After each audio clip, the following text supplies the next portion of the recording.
trip, you guys are going to follow the river from its source at Kennebunk Pond all the way to the breakwater at Colony Beach. Hey guys, Leia here. I'm here to help you guys on your virtual second grade river trip. So we're here at Kennebunk Pond. It's a beautiful day. Normally you guys would be here. Sometimes we release fish out into this pond. You can see over here a family is actually fishing out here. Hopefully going to catch some of those fish that get stocked. You guys are learning a little bit about how the earth changes quickly sometimes, and sometimes it changes really slowly. Well, this is the source of the Kennebunk River, so we're going to talk a little bit about how it changes the landscape as it heads to the ocean. We know all water goes to the ocean at some point, and so does this pond.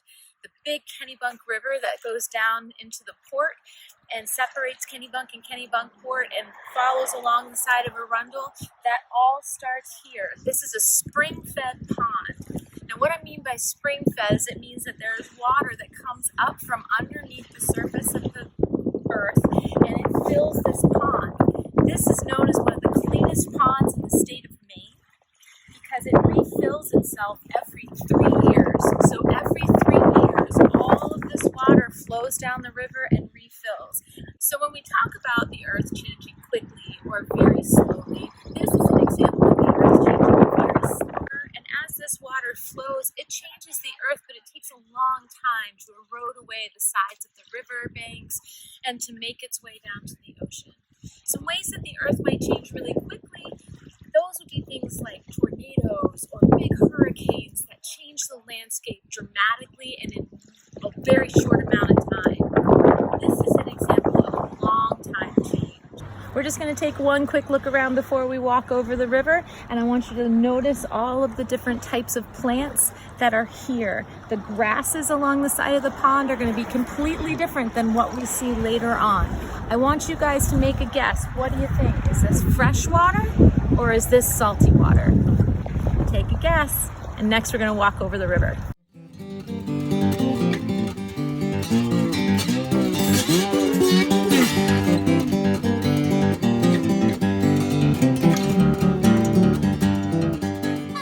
And there you have it. That is crossing over the river, and this is the very, very beginning of the Kennebunk River. We can walk over it on about a 3-foot bridge.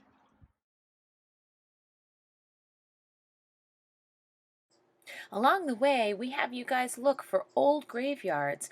A long time ago, people used to bury their family members in their yards and home places. We found 32 on our last trip. As we are driving, you can look out the right-hand window and you would see an old sawmill. This is Percy Day's lumber mill. It was actually destroyed in the fire of '47 and then again in another fire in 1952 and again in 1958. Then it was closed for good. Mills were really dangerous because of the constant shaking, and so their foundations were essential. They had to be really strong. It was considered bad luck if a fatality happened in a sawmill, and often the millstones ended up being used as the gravestones. We're going to keep motoring on, and you're going to see another mill shortly. Keep looking for those graveyards. We've now made it to the Route 1 crossing, and we're going to walk down to the river's edge, and you're going to see a really different river than what we crossed up at Kennebunk Pond. Can you see the rapids?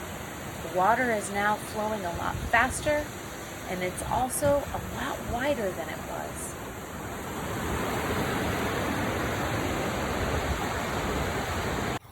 This was a mill also. You can see the evidence of that mill right here, where you see that iron spike. If we look down at our feet, there is concrete and rocks together. And as we look up, you can also see square stones that have been very clearly been mined to be square and are part of foundations. This is the site of an old sawmill. And as we talked about, we used to use the river for power because this fast rushing water would turn a wheel, which then would turn gears and enable the saws to roll. And that would help them cut wood. This is very different than now where we can just turn on the electricity. This is before they had electricity.